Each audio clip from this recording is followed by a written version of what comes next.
Excellent അക്കാഡമിയുടെ പുതിയ വീഡിയോയിലേക്ക് ഏവർക്കും സ്വാഗതം. സാധാരണക്കാർക്ക് കുറഞ്ഞ ചിലവിൽ മെച്ചപ്പെട്ട വിദ്യാഭ്യാസം എന്ന ലക്ഷ്യത്തോടു കൂടി ആരംഭിച്ച നമ്മുടെ ഈ ചാനൽ വിവിധ കാരണങ്ങളാൽ വിദ്യാഭ്യാസം മുടങ്ങി തുടർ പഠനം ആഗ്രഹിക്കുന്ന വ്യക്തികളിലേക്ക് എത്തിക്കുന്നതിനായി ഈ വീഡിയോകൾ ഷെയർ ചെയ്യണമെന്നും ലൈക്ക് ചെയ്യണമെന്നും സബ്സ്ക്രൈബ് ചെയ്യണമെന്നും അഭ്യർത്ഥിച്ചുകൊണ്ട് നമുക്ക് ഇന്നത്തെ വീഡിയോയിലേക്ക് പോകാം.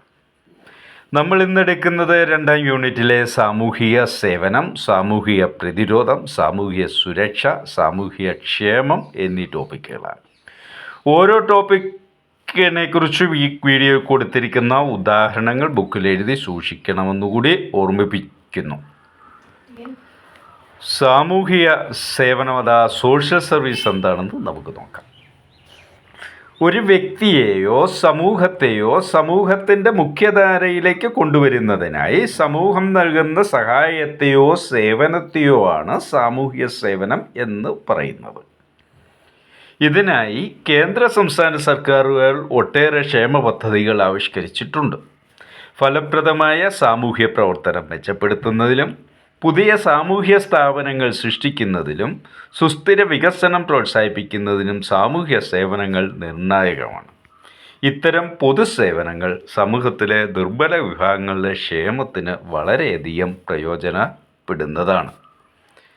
സോഷ്യൽ സർവീസിന് എക്സാമ്പിൾ എടുക്കുകയാണെങ്കിൽ health service, education and training, food and nutrition, housing and shelter, child and family services, disability services, mental health services, employment and job training, community development, disaster relief and emergency services ഒക്കെ അതിൽ ഉൾപ്പെടുന്നതാണ്.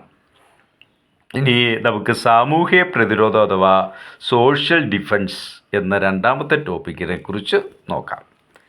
ക്രമസമാധാനത്തിനും സാമൂഹിക സാമ്പത്തിക വികസനത്തിനും ഭീഷണിയായ ശക്തികളിൽ നിന്ന് സ്വയം സംരക്ഷിക്കുന്നതിനായി സമൂഹം നടത്തുന്ന ആസൂത്രിത ശ്രമമാണ് സാമൂഹിക പ്രതിരോധം അഥവാ സോഷ്യൽ ഡിഫൻസ്. സമൂഹത്തെ കുറ്റകൃത്യങ്ങളിൽ നിന്നും സംരക്ഷിക്കുക, എല്ലാവർക്കും സമാധാനപരമായ ജീവിതം ഉറപ്പാക്കുക എന്നിവയാണ് ഇതിൻ്റെ പ്രാഥമികമായ ലക്ഷ്യം.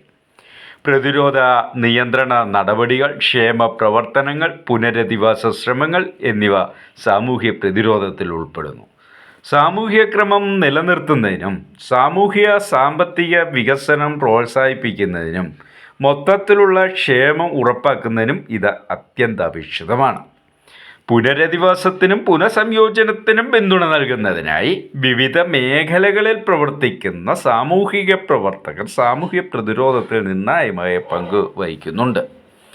സോഷ്യൽ ഡിഫൻസ് അഥവാ സാമൂഹിക സുരക്ഷയുടെ ഉദാഹരണങ്ങൾ എടുക്കുകയാണെങ്കിൽ ഇൻസ്റ്റിറ്റ്യൂഷണൽ മെഷേഴ്സിലെ prisons and correctional facilities, probation services, juvenile justice സിസ്റ്റംസും ഉൾപ്പെടുന്നു.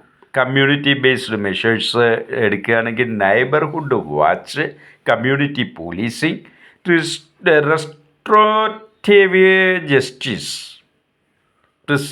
പ്രിവെൻറ്റീവ് മെഷേഴ്സ് എടുക്കുകയാണെങ്കിൽ സബ്സ്റ്റൻസ് അബ്യൂസ് ട്രീറ്റ്മെൻറ്റും മെൻ്റൽ ഹെൽത്ത് സർവീസും ഉൾപ്പെടുന്നു. റിഹാബിലിറ്റേറ്റീവ് മെഷേഴ്സ് എടുക്കുകയാണെങ്കിൽ വൊക്കേഷണൽ ട്രെയിനിങ്ങും കൗൺസിലിംഗ് ആൻഡ് തെറാപ്പിയും ഉൾപ്പെടുന്നുണ്ട്. ഇനി അടുത്ത 3ാമത്തെ ടോപ്പിക്കായ സാമൂഹ്യ സുരക്ഷ അഥവാ സോഷ്യൽ സെക്യൂരിറ്റി എന്താണെന്ന് നോക്കാം. സാമൂഹ്യ സുരക്ഷ എന്നത് വ്യക്തികളുടെ വരുമാനത്തിനും പ്രവർത്തനശേഷിക്കും ഭീഷണിയാകുന്ന അപ്രതീക്ഷിത സാഹചര്യങ്ങളിൽ നിന്ന് അവരെ സംരക്ഷിക്കുവാനുള്ള കൂട്ടായ ശ്രമങ്ങളെയാണ് സൂചിപ്പിക്കുന്നത്. കൂട്ടായ ശ്രമങ്ങൾ ജൈവ സാമ്പത്തിക അപകട സാധ്യതകളിൽ നിന്നുള്ള സംരക്ഷണം, അവകാശാധിഷ്ഠിത വ്യവസ്ഥകൾ, പണമായോ മറ്റോ ഉള്ള ആനുകൂല്യങ്ങൾ എന്നിവയാണ് പ്രധാന സവിശേഷതകൾ. സാമൂഹിക സുരക്ഷയിൽ സാമൂഹിക ഇൻഷുറൻസ്, പൊതു സാമൂഹിക സഹായം, പൊതു സാമൂഹിക സേവനങ്ങൾ എന്നിവ ഉൾപ്പെടുന്നു.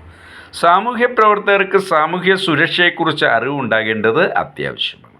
കാരണം അവർ മാനുഷിക സാമൂഹിക വികസനം പ്രോത്സാഹിപ്പിക്കുകയും അത്തരം മേഖലകളിൽ സജീവമായി പങ്കെടുത്ത് മിനിമം ജീവിത നിലവാരം ഉറപ്പാക്കുക എന്ന ലക്ഷ്യം കൈവരിക്കേണ്ടവരുമാണ്.